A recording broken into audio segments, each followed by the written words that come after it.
दोस्तों आज के वीडियो में मैं आप लोगों के साथ में पोर्चुलाका के पौधों को शेयर करने जा रही हूँ कि इन पौधों पर आपको जनवरी के लास्ट में या फिर फरवरी के शुरू में कौन से 4 से 5 ऐसे ज़रूरी कामों को करना है। साथ ही साथ किन ऐसी फर्टिलाइज़र्स का इस्तेमाल करना है जिनके कि इस्तेमाल करने से आपके पौधे पे मार्च के लास्ट से कलियाँ बननी स्टार्ट हो जाएं, क्योंकि ये पौधा एक ऐसा फूल वाला पौधा है जो सबसे लंबे समय तक लगातार फ्लावरिंग करता है। यानी कि मार्च के लास्ट से अक्टूबर नवंबर तक इस पौधे पर बराबर फ्लावरिंग होती है। नमस्कार दोस्तों, आप सभी का अपने ही चैनल पर एक बार फिर से स्वागत है। तो चलिए वीडियो को स्टार्ट करते हैं।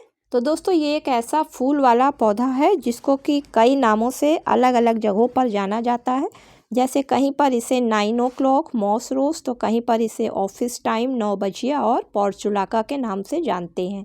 ये एक low maintenance super Hardy succulent flowering plant है और 25 से 40 डिग्री के टेम्परेचर पर इसमें काफ़ी अच्छी फ्लावरिंग होती है।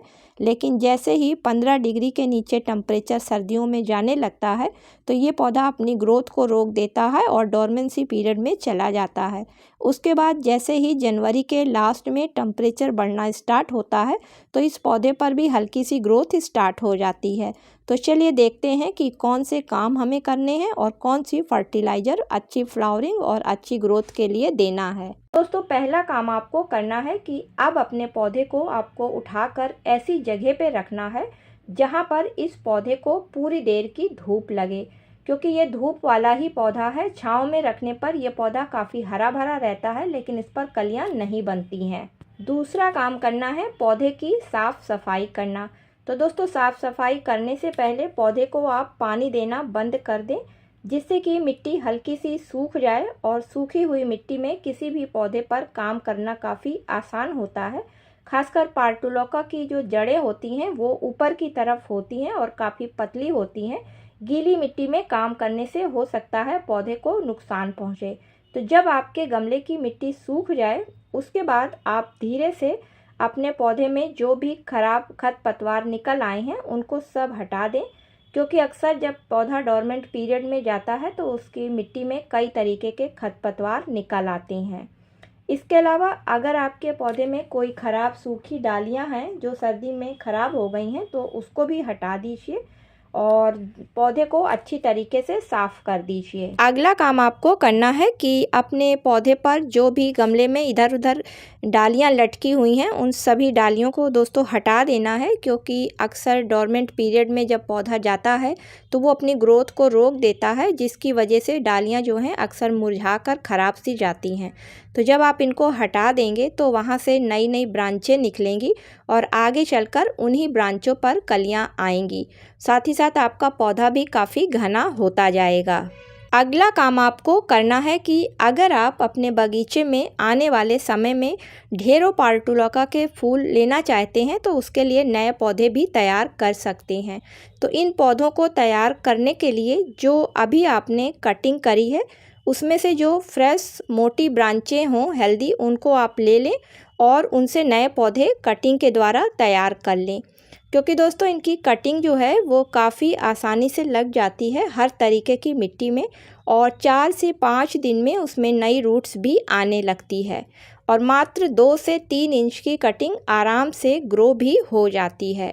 तो इस तरीके से आपके पास ढेरों नए पौधे तैयार हो जाएंगे और पूरी गर्मी आपका बगीचा जो है वो फूलों से भरा रहेगा। तो कटिंग भी आप इनकी तैयार कर सकते हैं। दोस्तों अगला काम करना है पौधे को रिपोर्ट करना, क्योंकि जब पौधे की रिपोर्टिंग कर दी जाती है तो उस पौधे को नई पोषक तत्वों से भरी हुई मिट्टी मिल जाती है, जिसके कारण वो पौधा अच्छी तरीके से ग्रोथ करता है और उस पर फ्लावरिंग अधिक और लंबे समय तक आती रहती है।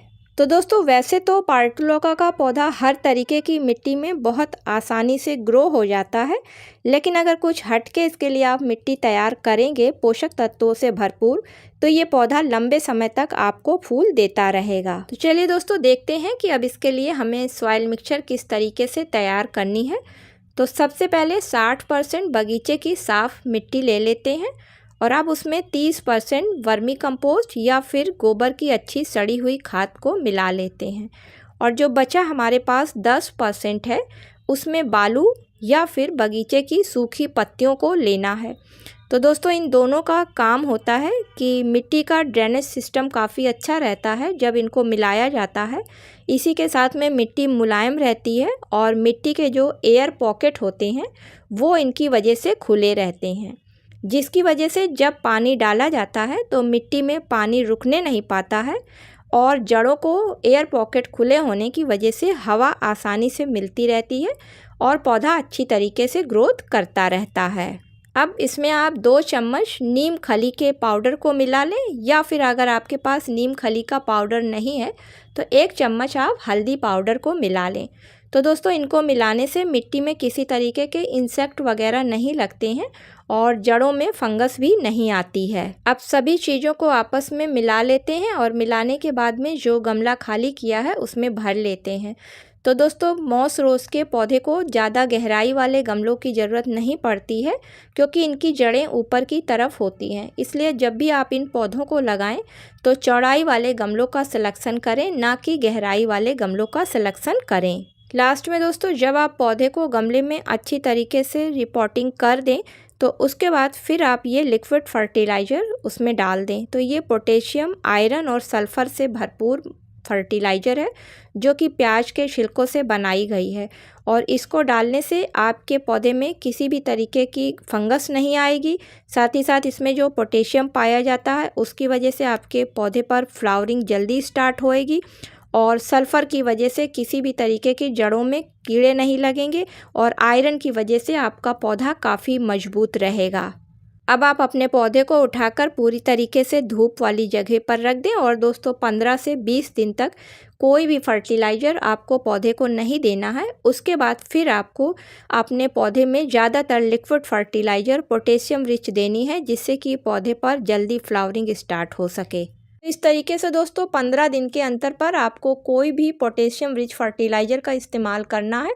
उसके लिए आप ओनियन पील फर्टिलाइज़र का इस्तेमाल कर सकते हैं, आलू के छिलके की बनाकर फर्टिलाइज़र दे सकते हैं, या फिर आप केले के छिलकों को अच्छी तरीके से सुखाकर उसकी बनाकर फर्टिलाइज़र दे सकते हैं। इसी के साथ में दोस्तों अगर आप इनऑर्गेनिक फर्टिलाइज़र का इस्तेमाल करना चाहते हैं तो पोटास फर्टिलाइज़र का महीने में एक बार थोड़ी सी मात्रा में आप इस पर इस्तेमाल कर सकते हैं, या फिर NPK 19-19-19 का घोल बनाकर अगर पौधे की मिट्टी में डालते हैं तो भी आपको काफ़ी अच्छा रिजल्ट देखने को मिलेगा। तो दोस्तों उम्मीद करती हूँ कि आज का वीडियो आप लोगों को पसंद आया होगा। यदि पसंद आया हो तो इसे लाइक और शेयर करें, और चैनल पर पहली बार विजिट कर रहे हैं, वीडियो पसंद आ रहा है तो चैनल को सब्सक्राइब करें। मिलती हूँ किसी अगले वीडियो में किसी नई जानकारी के साथ में। तब तक के लिए दोस्तों हैप्पी गार्डनिंग।